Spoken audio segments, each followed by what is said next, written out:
Hello and welcome to the show. I'm Nisha Poddar. On Big Question tonight, we focus on the Indian diaspora overseas with some of our favorite international destinations like Dubai embroiled in the Middle East tensions.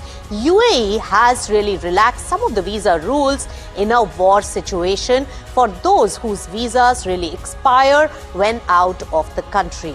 And there are news reports doing the round suggesting that UAE could be also making tax rules more lenient for the expats to really lure them back to their land despite the caution due to this present war.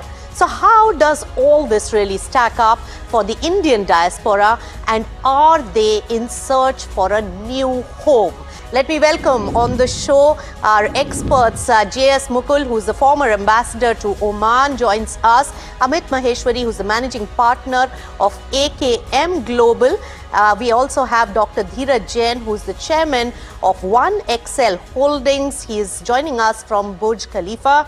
And we also have with us Gaurang Parekh, who's the immigration attorney. Thank you so much, gentlemen, for joining us right here on NDTV Profit on a very important question.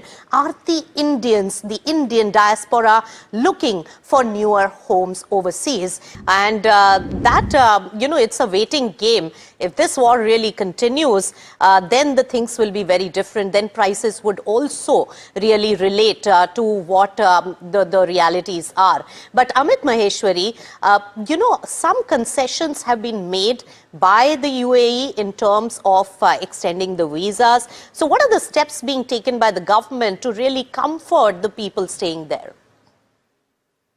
Hi Nisha, thank you for inviting me on the panel.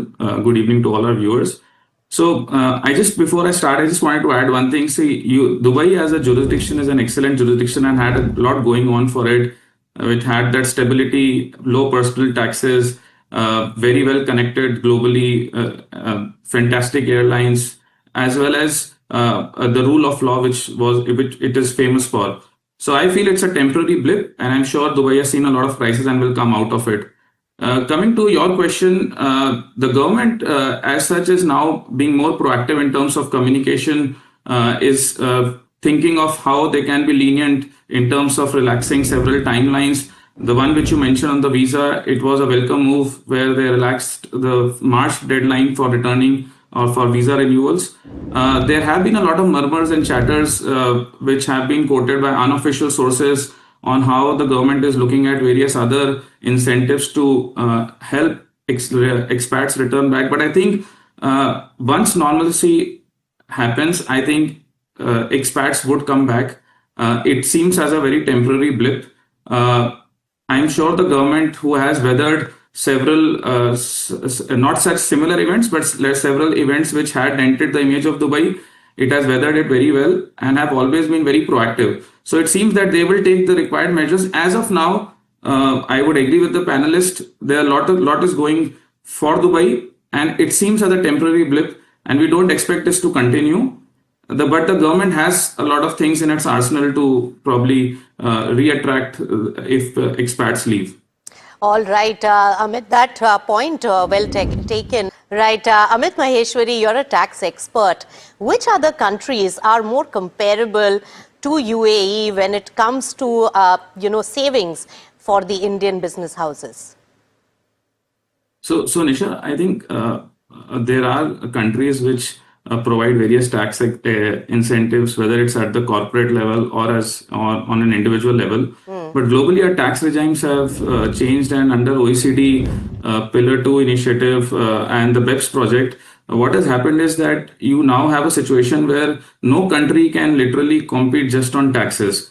You need to have substance. You need to, if you want, you can't have a 0% tax rate for corporates. You might be hit with several other taxes in the home countries.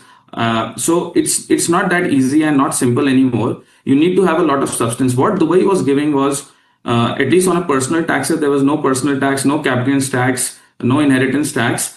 But on the corporate tax was less, which was due to be raised as per OECD standards.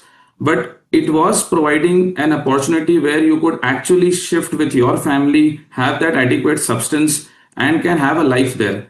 So what we also need to remember is that it's not just about having a low tax, I hate to call tax havens, but a low tax jurisdiction. You need to have enough substance.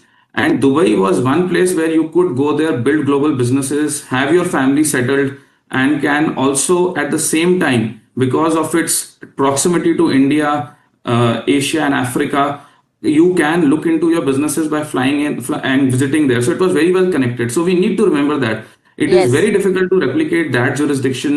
It was not just about tax, and as of now, it's not only about tax. You need to have substance also. So I All just right, wanted to make that that final point. Amit Maheshwari, if I want to pick your brains on the overall perception that of Dubai is now there, so far they have showcased themselves as a out and out commercial destination, very good for Indians, and in terms of tax subsidies also, that was really great, and great connectivity. But they had made a lot of effort in creating the perception that they are away from the Middle East, Eastern countries, and that perception really appealed as a global city. How do you see this particular perception after this tension is over? Yeah. So, Nisha, I think to be very honest with you, people who are not in UAE, including myself, though we have an office there, the perception has taken a big dent, a big hit, and I would not hold my words back. But due to this unfortunate war escalation, but what we need to remember is that people who are there, who have their livelihood there, it's not easy for them to shift.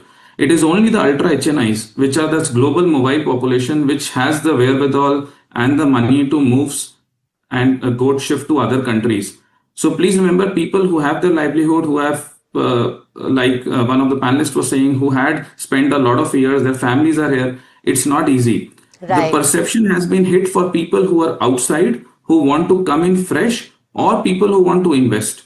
That's right, Amit. So that's Investors who have the money, whether you invest in Dubai or somewhere else, you are ultimately looking at returns. Yes. And if that basic assumption of that safety goes away, there will be that risk premium would definitely be added. And I think that is bound to have an impact. It's again too soon to say, but it looks like it's a short-term blip. Yeah. And as I said initially, Dubai has seen crises, Yes. not of this magnitude, but it has seen. That's right. All right. So far, we are well, cushioned so far with the government's efforts as well. But thank you so much, gentlemen, for joining this very interesting discussion and sharing your expert comments on how Indian diaspora is really at the particular moment. Thank you so much. And with that, we come to end of this particular discussion.